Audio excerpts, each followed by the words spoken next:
এ দুনিয়ার মুসলমান শুনে না, 2 নাম্বার বিপদ হলো মানুষের কবর।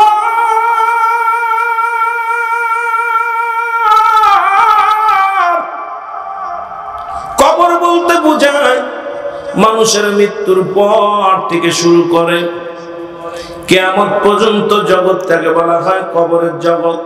আল্লাহু আকবার। এখন বলতে পারেন হুজুর, আমরা মনে করি মসজিদের পাশে 3.5 হাত গর্ত করে রাখছি, ওটাকে কবর বলি। পারিবারিক গোরস্থানে শোয়া রাখছি, ওটা মনে করি কবর। মুসলমান শোনো, যাদের হাঙ্গর কুমিরে খাইলো তাদের কবর কোথায়? যাদেরকে মুসলমান আগুনে পুড়াইয়া দিল তাদের কবর কোথায়? কবর বলতে বোঝায় মানুষের মৃত্যুর পর থেকে শুরু করে কিয়ামত পর্যন্ত জগৎটাকে বলা হয় কবরের জগৎ। জোরে বলেন আল্লাহু আকবার। এ মুসলমান গভীর মনোযোগ আইনা, ও যুবক দেবের কান্না লাগে সদগ, যে কথাগুলো আমি বলি এই জন্য 1 নাম্বার এগুলো মুখস্থ হয়ে যাবে। আর এক বক্তা যখন ওয়াজ করবে শুনবেন, শোনার পর একটা রং করলো ধরে ফেলবেন যে হুজুর এই হুজুরি বললো এটা বললো, নিজের ইনসাফ তখন নিজেই বুঝতে পারবেন। মুসলমান শোনো, আরেকজন নবী আখিরি নবীর উম্মত হয়ে আসবে, যার নাম হলো কি নাম? হাই ওরম করলে হইব হযরত ঈসা আলাইহিস সালাম। নবীদের নাম সম্মানের সঙ্গে নিতে হবে।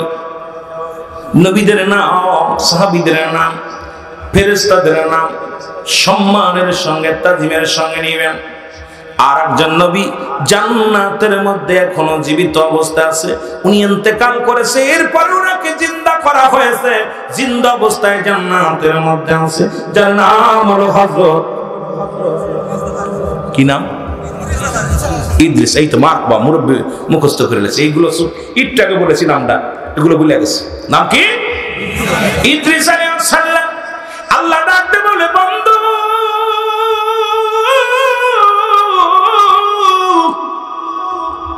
তুমি জান্নাতের মধ্যে কেমনে আসো গো?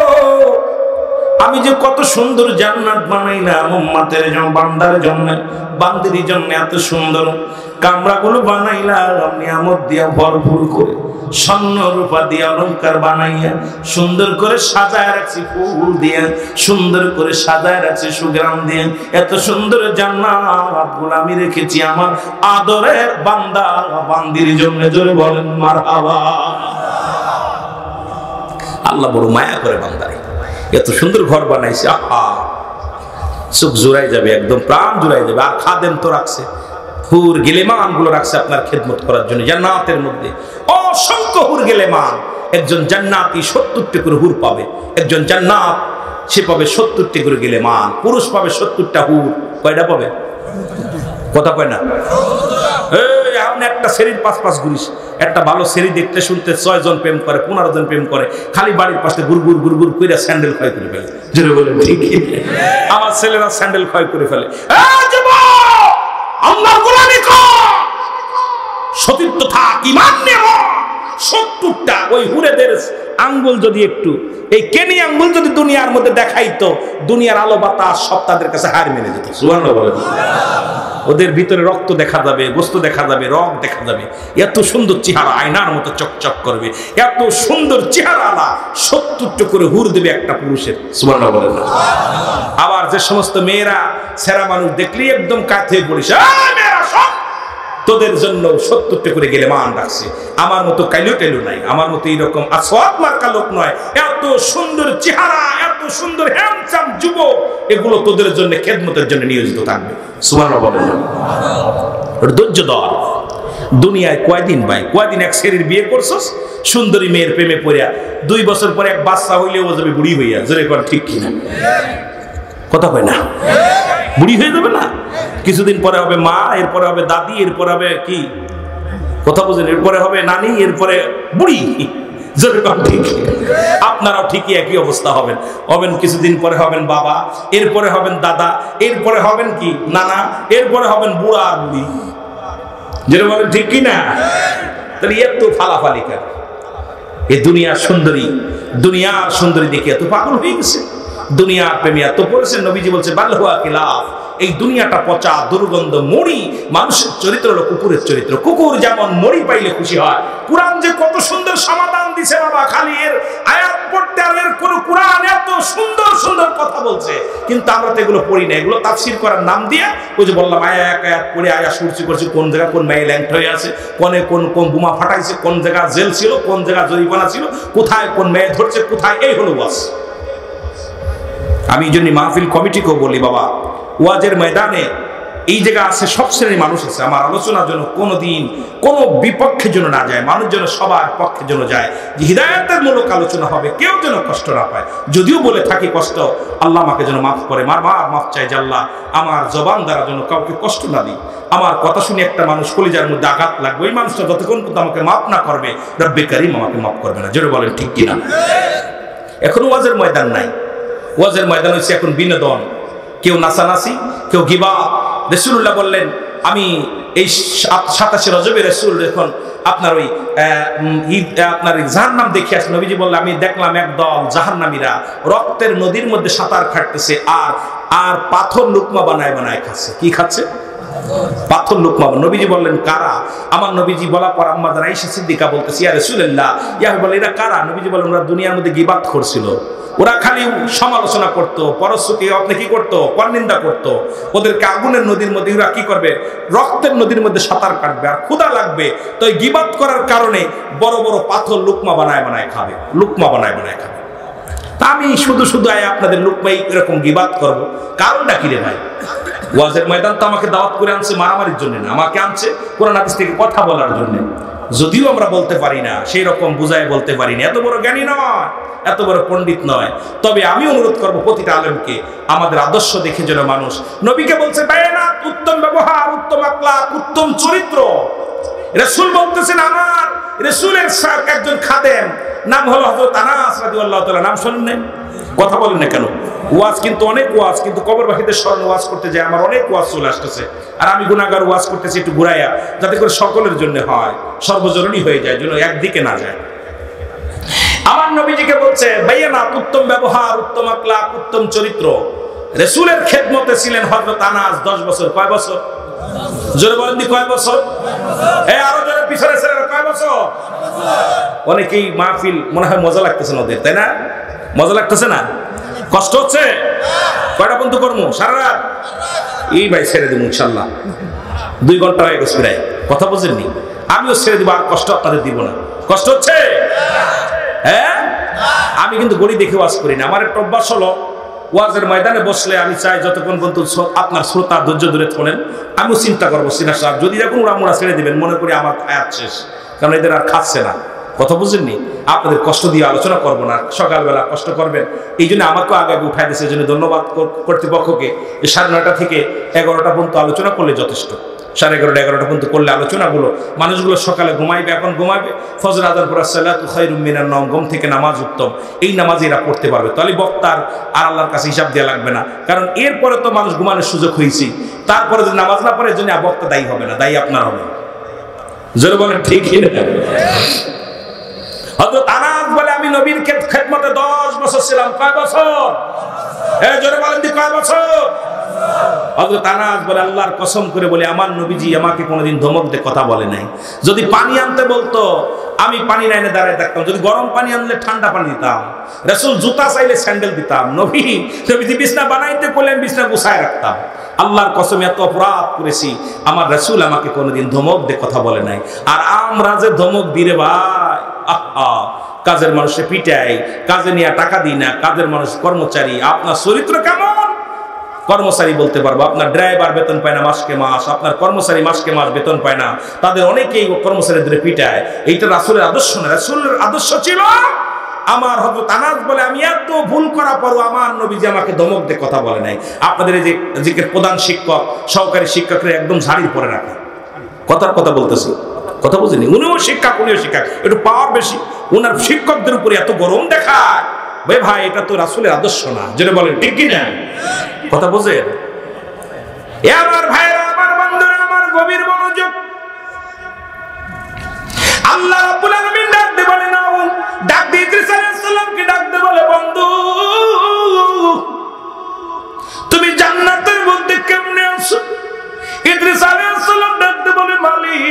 আপনার জান্নাতের বিবরণ আমি বলে শেষ করতে পারবো না। আপনার জান্নাতের মধ্যে এত নিয়ামত, রব্বি কারীম।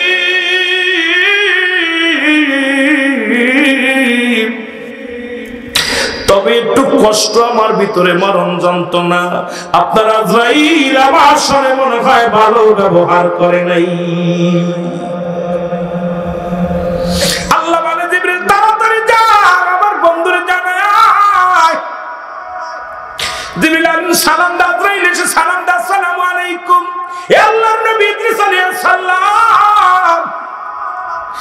ইদ্রিস আলাইহিস সালাম বলে আজরাইল আগে বলো আমার রূহটা তুমি কেমনে বাইর করেছো? আজরাইল বলে হুজুর আমার আপনি জানেন আমি দুনিয়ার মধ্যে সবার রূহ বাইর করার জন্য জমিনের মধ্যে আসি না, একমাত্র ইমানদারের রূহ বাইর করার জন্য জমিনের মধ্যে আসি। আল্লাহ নবী ইদ্রিস শোনেন, আমি এত বড় দানব, এই জমিনের মধ্যে আমার পা, আসমানে আমার মাথা, সারা পৃথিবীর পানিগুলো যদি আমার মাথায় ঢেলে দেওয়া হয় একটু পানি গড়ে পড়বে না জমিনের মধ্যে। ইদ্রিস আলাইহিস সালাম বলে আজরাইল আমার রূহটা তুমি কেমনে বাইর করেছো বলো? বলে হুজুর আপনার রূহটা মায়ের বুকে দুধ খাইতে খাইতে যেমনি সন্তান ঘুমায় যায় আপনার রূহটা আমি এমনি বাইর করেছি, শুধু মাথার উপরে হাত খানা রেখেছিলাম, আপনাকে কোনো কষ্ট দিই নাই। ইদ্রিস আলাইহিস সালাম ডাক দিয়ে বলে আজরাইল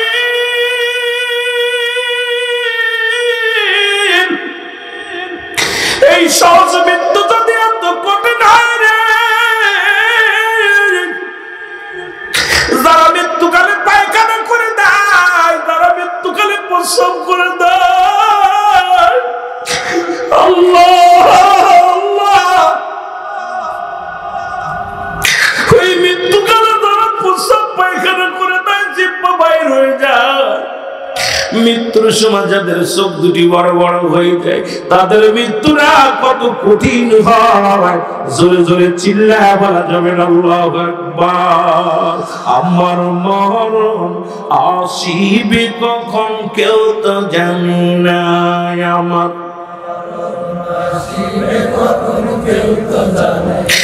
আমি চলে যাব আমায় তোমরা ভুইলা যাইও না, আমি চলে যাব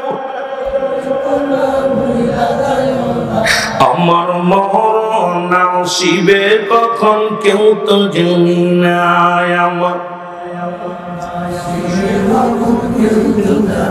টাকা পয়সা দালান কুটা জাগা করেছি সব কিছু ফেলাইয়া আজি একাই চলেছি রে, আমি সব কিছু ফেলাইয়া আজি একাই চলেছি। আমি যাবার কালে ভেবে দেখি আমার কেহ নাই, আমি যাবার কালে আমার মরণ আসিবে কখন কেউ তো জানি না, আমার একটু সাউন্ড বাড়া বাবা, আর যদি বলেন আমার মরণ আসিবে কখন। এই পৃথিবী চিরদিনই থাকার জায়গা নয়, অন্ধকার কবর যে তোমার আসল ঠিকানা রে মানুষ, অন্ধকার কবর যে তোমার। এ দুনিয়ার মুসলমান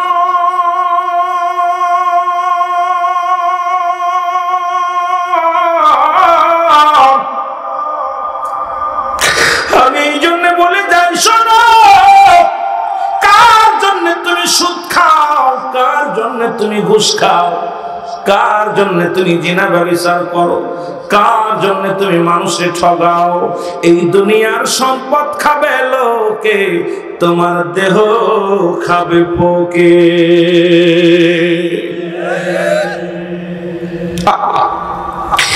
যাদের জন্য কামাই করলা, যাদের জন্য দুর্নীতি করলা, যাদের জন্য ঘুষ খায়া সুদ খায়া বাড়ি গাড়ির মালিক হইলে সব পড়ে থাকবে, ছেলে বাগাবাগি করে নিবে। গত সপ্তাহে দেখলাম কুমিল্লাতে এক ভাই কর্নেল ছিল, কর্নেল, 2 ছেলে 2 মেয়ে। উনি মরে যাওয়ার পর 2টা দিন লাশ গাড়ির মধ্যে আছে, কেউ নামায় নাই, 2 ছেলে নামায় নাই। বড় ছেলেকে আমার জায়গায় আমি আব্বার মাটি দিব না, ছোট ছেলেকে আমার জায়গায় আমি মাটি দিব না। অপরাধ কি? পেনশনের টাকা মেয়েদের দিয়ে দিছে, মেয়েদের দিছে। সাংবাদিকরা বলছে কি অবস্থা? স্ত্রী বলতেছে আমার স্বামী 25 লক্ষ টাকা ছিল ব্যাংকে, উঠাইয়া 2 মেয়েরে ভাগ করে দিছে। এটা ছেলেরা সহ্য করতে পারে নাই। কিছু টাকা 5 লাখ টাকা মতো চিকিৎসার জন্য লাগছে, আর 10-20 লাখ টাকা 10-10 করে দিয়েছে 2 মেয়েরে। 2 ছেলে গ্রামবাসী আয়া মিটিং করছে, কোনো মানতে পারে। ছোট ছেলেকে আমার বাপের আমি নিব না, ছোট ছেলে কয় বড় ছেলে। 2 দিন লাশটা অ্যাম্বুলেন্সের ভিতর রয়েছে। এরপর টাকার জন্য নামাই নাই। এরপরে গ্রামবাসী টাকা তুইলা মাত বাড়াইয়া কর্নেল, একদম সেনাবাহিনীর কর্নেলের লাশখানা এত চাকরি করে কামাইছে, ঘুষ খাইয়া দুর্নীতি কইরা মরার পরে লাশটা ছেলেরা নেয় নাই। আর জীবন এইটা দেখেও আমাদের শিক্ষা হয় না, আমাদের কেন চরিত্র কেন পরিবর্তন হয় না।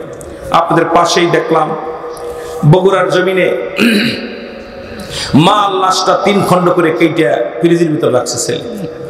কত কিছু দেখতেছি ভাই, নেটের মধ্যে খালি বাজেটা দেখবেন না, নেটের মধ্যে অনেক কিছু দেখায়, অনেক খবর, যেগুলো দেখলে মনটা একবারে কেন যেন চায় যে আল্লাহ কি কোন জামানায় আসলাম। আগের যুগে মানুষ মিথ্যা বলতো না, গুনাহ হতো। এখন মানুষ সত্য বলে না, বিপদ হবে। যারা বলেন ঠিক কিনা?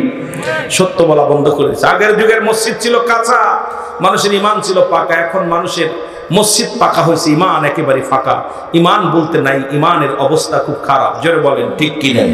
মহব্বতের সঙ্গে জিকির করেন লা ইলাহা, জবান খুলে লা ইলাহা, আর জোরে লা ইলাহা, মহব্বতে লা ইলাহা।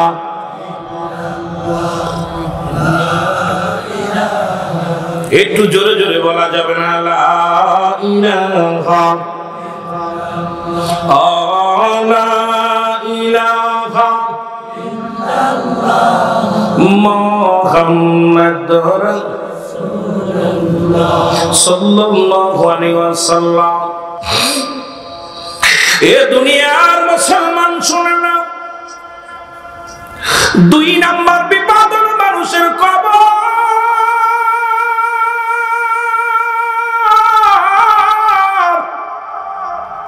কবর বলতে বোঝায় মানুষের মৃত্যুর পর থেকে শুরু করে কিয়ামত পর্যন্ত জগৎটাকে বলা হয় কবরের জগৎ।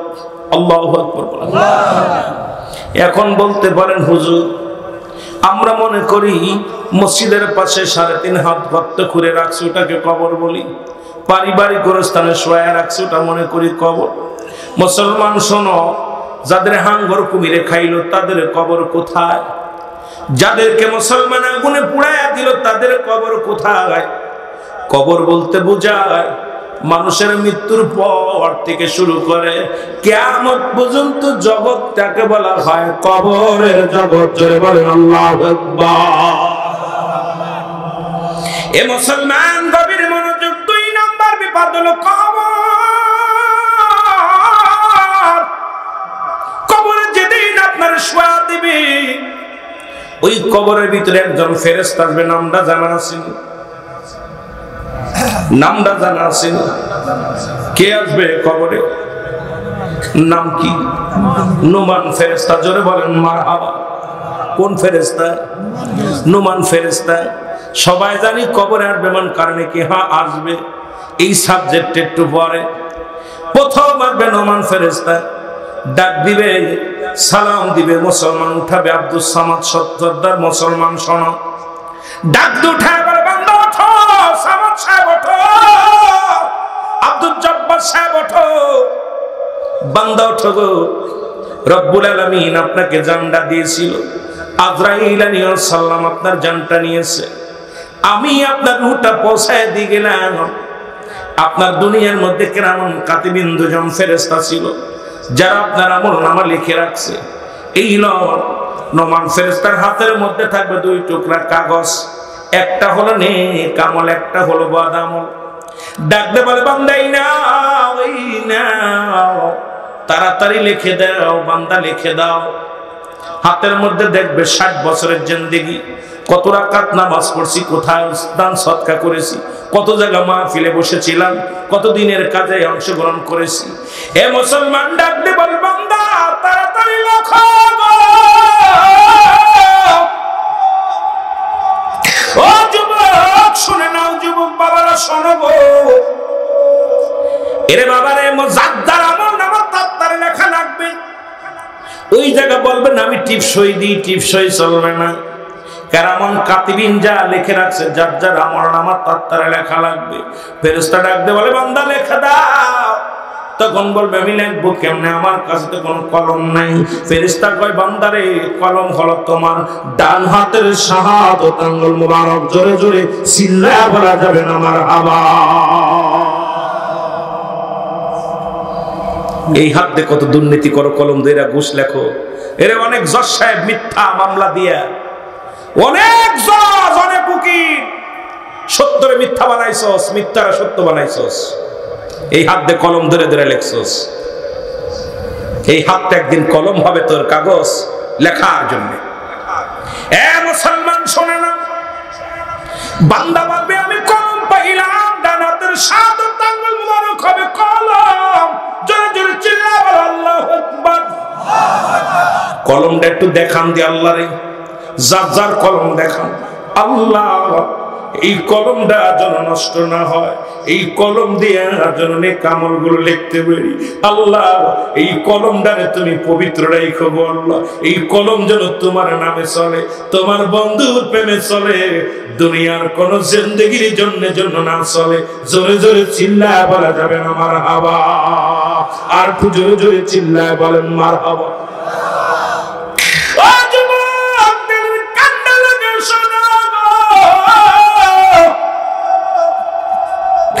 আব্দুল জব্বার সাহেব, সামাদ সর্দার সাহেব বলবে ফেরেশতা আমি কলম পাইলাম।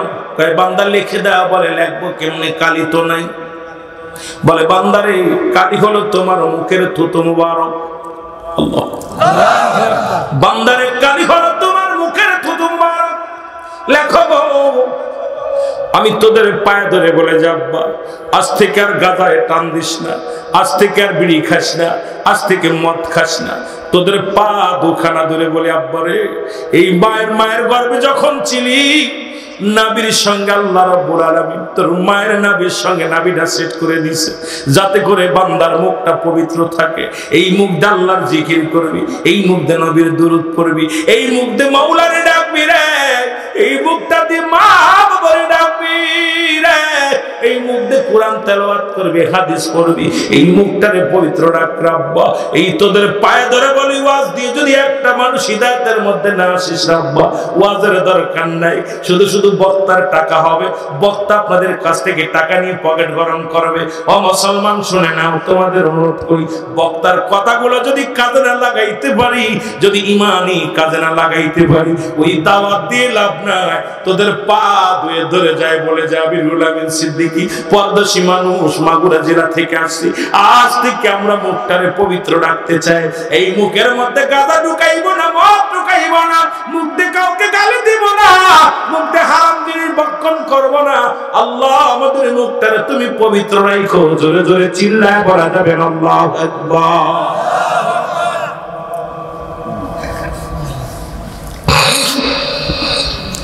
অনেক আব্বারে কবরের ভিতরে আমার খালি একটা জিনিস চিন্তা করি, আল্লাহ কত পবিত্র রাখছে আপনার মুখটারে।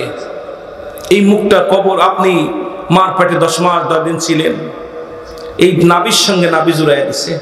আমার বান্দা আমার জিকির করবে, আমারে ডাকবে, আমারে ডাকবে। আল্লাহ কত ভালোবাসছে আপনাকে, ভালোবেসে সেই মুখের মধ্যে নাপাক পানি দেন নাই, অপবিত্র পানি খাওয়ান নাই।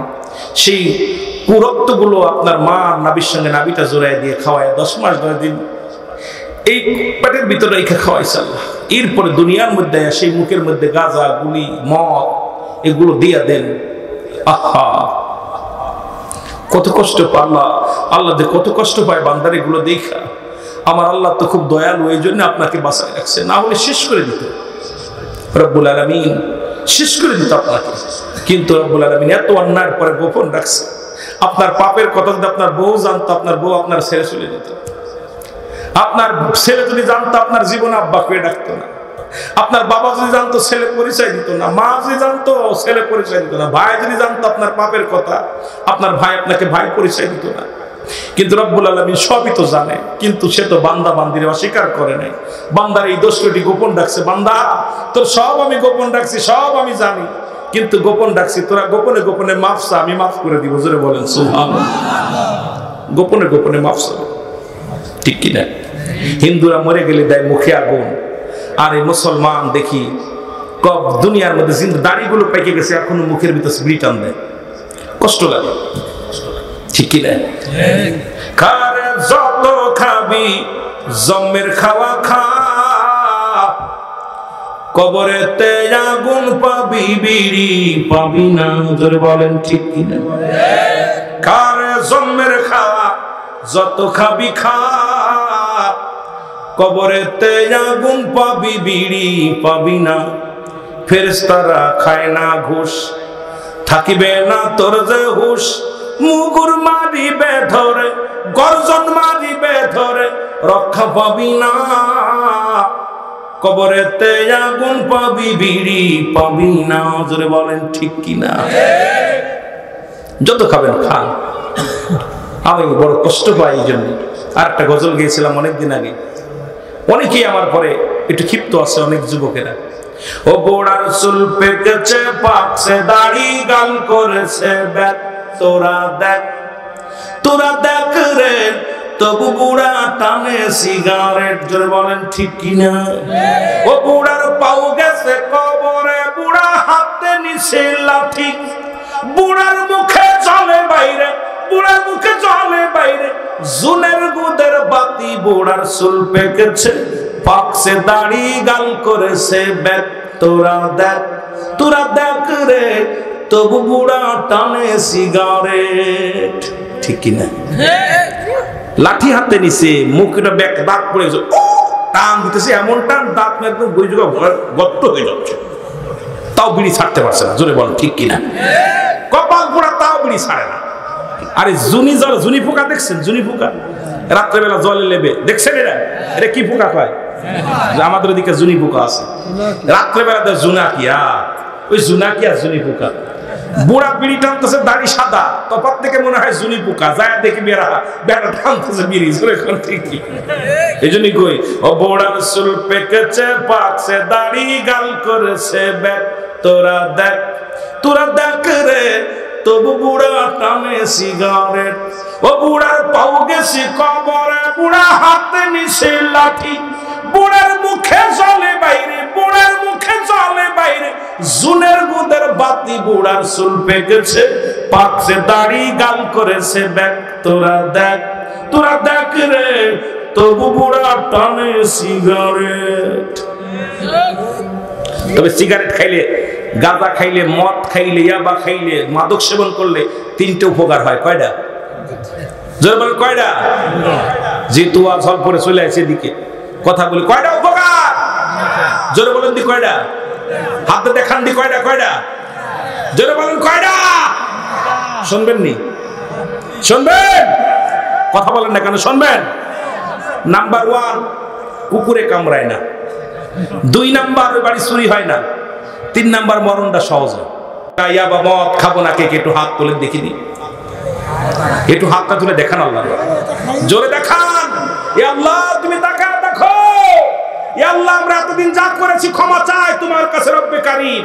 তুমি ছাড়া আমাদের কেউ নাই সহায়। আল্লাহ, আজ থেকে আমরা মাদককে না বললাম, আজ থেকে আমাদেরকে তুমি ঈমানি হালাতে থাকার তৌফিক দান করো। জোরে বলেন আমিন। আর জোরে বলেন আমিন।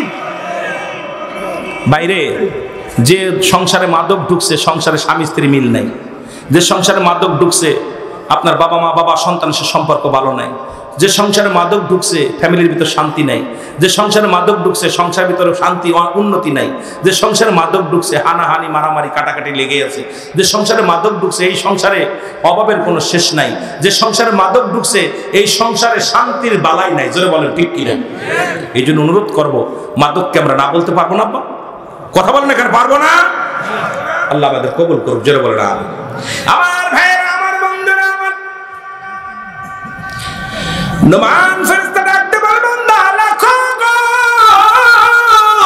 লিখে দাও বান্দা, তাড়াতাড়ি লিখে দাও। বান্দা কলম পাইলো, কালি পাইলো, বান্দা বলবে আমি লিখবো কেমন করে, আমার কাছে তো কোনো কাগজ নাই। বান্দা 3 টুকরা কাপড়ের কাপড় দেয়া হয়। কয় টুকরা? কাপড়ের কাপড় দেয়া হয়। বান্দা লেখো, এই যে কাপড়ের কাপড়গুলো এক টুকরা টান দিয়ে খুলে নিবে, নিয়ে বলবে বান্দা লেখো। এই কাপড়ের কাপড়ের ভিতরে সঙ্গে সঙ্গে মিনিটের মধ্যে, সেকেন্ডের মধ্যে লেখা হয়ে যাবে। এটা টান দিয়ে হাত থেকে কেড়ে নিবে, আবার আর এক টুকরা কাগজ দিবে, বান্দাই নাও। দেখে 80 বছর, 50 বছরের জিন্দেগি, 90 বছরের জিন্দেগি, বান্দা কত অন্যায় করেছিল, কোথায় জিনা করেছিল, কোথায় বিড়ি টানছিল, কোথায় মদের প্যান্ডেলে বসেছিল, জুয়ার প্যান্ডেলে বসেছিল। বান্দা এই দুনিয়ায় কত অন্যায় করেছিল। ও বান্দা, সব কিছু সামনে হাজির করে দিবে। বান্দা বলবে আমি লিখতে পারবো না, এই অন্যায়গুলো আমি করি নাই। বলে বান্দা রে, তুমি অন্যায় করো না, তোমার কাছে তো 2জন সিআইডি রব্বে কারীম রেখে দিয়েছিল, মানকা কেরামন কাতিবিন, 2জন ফেরেশতা ছিল রে বান্দা। তোমার আমলগুলো তাড়াতাড়ি লেখনি, অস্বীকৃতি জানাবে, সঙ্গে সঙ্গে ডান দিকের মাটিগুলো বাম দিকে চাপ দিবে, বাম দিকের মাটিগুলো ডান দিকে চাপ দিবে। এত জোরে মুসলমান এক একটা আমল লেখাইবে, এক একটা গর্জন মারবে, মাটি নিচে চলে যাবে, আবার বান্দারে উঠাইবে। ও মুসলমান শুনে নাও, ওই কবরে যাবে, আপনাদের বিশ্বাস যদি না হয়, আগামীকাল আপনার বাবা মার কবরের পাশে যায় একটা গরু বানবেন, গরু বান্ধিয়া ভালো খাবার দিবেন, খাবার দিয়া দূরে দাঁড়ায় থাকবেন, দেখবেন গরুটা টালুমালু তাকাবে, চোখের পানিগুলো দরদর করে ছেড়ে দিবে, আর দড়ি ছিঁড়াছিঁড়ি করবে। কারণ কবরে আযাব একমাত্র মানুষ এবং দানব বুঝতে পারে না, পৃথিবীর সব মুসলমান, সব প্রাণী বুঝতে পারে। আজকে আব্বারে শোয়া দিছেন, মারে শোয়া দিছেন, এ মুসলমান, চিরদিনের জন্য তোরা ঘুমাছে। আল্লাহ, চিরদিনের জন্য তোরা ঘুমায় গেছে মালিক, আর কোনদিন আসবে না, আর কোনদিন সম্ভব না। ও আমার ভাইয়েরা, আমার বন্ধুরা, আমার এই জন্য আপনাদের কাছে করজোরে দাবি করে যাব, ওই কবর কিন্তু ছাড়বে না, কবরের ভিতরে ছাড়বে না। 2 নাম্বার বিপদ হলো কবর। আল্লাহ, ওই কবরের ভিতরে মুসলমান, এবার লেখা যখন হয়ে যাবে, নোমান ফেরেশতা ডাকতে বলো গুড বাই, বিদায়। আসবে তোমার কবর, একটু পরে আসবে মনকার নেকি, মনকার নেকি কবরে এসে দেখবে আপনারা আমলনামা, দেখিয়ে মুসলমান ফয়সালা দিবে তুমি জান্নাতি না জাহান্নামী। 3টা প্রশ্নের জবাব দিতে হবে। যুবক রে, ফেরেশতা ডাকতে পারো, মান ফেরেশতা ডাকতে বলবে চলো গুড বাই, বিদায়। তোমার কবরে একটু পরে মনকার নেকি রাখবে, মনকার নেকি রাখবে যখন মুসলমান শুনে নাও। এবার তুমি যদি আমল যদি ভালো হয়, তোমার জন্য জান্নাতের দরজা খুলে দিবে। ওই কিয়ামত পর্যন্ত, তোমার কবর পর্যন্ত জান্নাত থেকে নিয়ামতগুলো আসবে, আলো বাতাস, ওই নিয়ামত ভোগ বিলাস তুমি পাইবে রে বান্দা। আবার যদি তোমার আমল নামে খারাপ হয়, তোমার জন্য জাহান্নাম থেকে দরজাগুলো খুলে দিবে। ওই জাহান্নামের সাপ, জাহান্নামের বিচ্ছুগুলো, জাহান্নামের অগ্নিকাণ্ডগুলো তোমার কবরে আসবে। যুবক, কবরে কোনো সকাল আর বিকেল নাই, কবরে কোনো সন্ধ্যা রাত নাই, কবরে মুসলমান শুরু আছে, তার শেষ হলো কিয়ামত পর্যন্ত। আল্লাহ আমাদের কবর থেকে যেন বাঁচতে পারি, কবরে আযাব থেকে যেন বাঁচতে পারি, আল্লাহ সেই তৌফিক আমাদের দান করে দিয়ে জোরে বলেন আমিন। অনেক লম্বা আলোচনা। 1 নাম্বার বিপদ মরণ, 2 নাম্বার কবর, 3 নাম্বার হলো কিয়ামতের ময়দান, যেদিন ছেলে বাবাকে চিনবে না, বাবা ছেলেকে চিনবে না, ভাই ভাইকে চিনবে না, স্ত্রী স্বামীকে চিনবে না, স্বামী স্ত্রীকে চিনবে না। ওদিন সবার জবানে থাকবে ইয়া সালিম, আমাকে নিরাপত্তা দাও, আমাকে নিরাপত্তা দাও, শান্তি দাও, শান্তি দাও। সব মানুষগুলো দৌড়াবে হাসরের নিচে, মুঠো হাত উপরে সূর্যোদয় হবে, মানুষগুলো মস্তিষ্কগুলো গলে গলে পড়বে, এত উত্তপ্ত রৌদ্র হবে যা মুঠো হাত উপরে মানুষের, কেউ সাঁতার কাটবে পানির মধ্যে, গলা পানির মধ্যে, কেউ হাঁটু পানির মধ্যে, মানুষগুলো দৌড়াবে, সব নফসি নফসি করে দৌড়াবে। হাসরের ময়দান হবে আরো ভয়াবহ। একটার পর একটা বিপদ। এই আমরা দুনিয়ার মধ্যে আসি মনে করি কত ভালো, শীতের সময় ভালোই লাগে, কাপড় চোপড় যাদের আছে, যাদের নাই তাদের অবস্থা ভালো না। এই গরমের সময় যাদের এসি আছে এদের আরাম আছে, যাদের এসি নাই, যাদের ফ্যান নাই, কারেন্ট নাই, তাদের বুঝবেন, যারা মাঠে কাজ করে তাদের কত কষ্ট।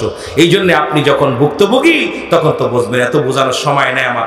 আমি আপনাদেরকে অনুরোধ করব যে এখনো সময় আছে, এখনো সময় আছে, ফিরে আয়, এখনো ফিরে আসো। পথ এখনো দুইটা পথ, একটা ভালো একটা মন্দ। যদি আপনাদেরকে বলা হতো যে মাহফিলে গেলেই আপনাদের পুলিশ অ্যারেস্ট করবে, আপনারা কি আসতেন? কথা বলেন, আসতেন? আসতেন না। কারণ আপনারা সবাই জানেন মাহফিলটা শান্তির জায়গা। এই জন্য সবাই জানেন যে মারা গেলে হয় জান্নাত নাই জান্নাত, মারা যেতে হবে আমাকে, আপনাকে মরতেই হবে, এর চিরন্তর সত্য, চিরন্তর সত্য, চিরন্তর সত্য। সুতরাং এখান থেকে পালানোর কোনো জায়গা নাই। জোরে বলেন ঠিক কিনা? আর এই রোগের ওষুধ আজ পর্যন্ত বাইরে এসে নাকি? মরণ হবে না এই রোগের ওষুধ আছে নাকি? কথা বলেন, আছে? আল্লাহ আমাদের বুঝার তৌফিক দান করুক। যেহেতু আমরা আলোচনা আখিরি মোনাজাতে যাব, সবাই মিলে আমরা দোয়ায় শরীক হব। অনুরোধ করব সকলকেই যে আপনারা ৫ ওয়াক্ত সালাত আদায় করবেন, পিতামাতার খেদমত করবেন, কারণ একদিনে সব বোঝানো সম্ভব না।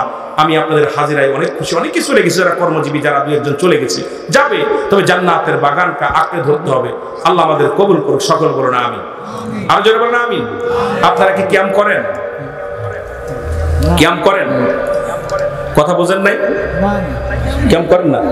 ক্যাম্প করবেন, পরিজন্য ক্যাম্প করবেন। যারা অনেকক্ষণ বসে রয়েছেন, দাঁড়ায় যদি মনে চায় যে আমরা দাঁড়ায় একটু ক্যাম্প করতে পারেন, না বলে না করে আপনাদের ব্যক্তিগত ব্যাপার। আমি ফেতনাবাজ না, ফেতনা করতে আসি না, এটা আমি পছন্দ করি না।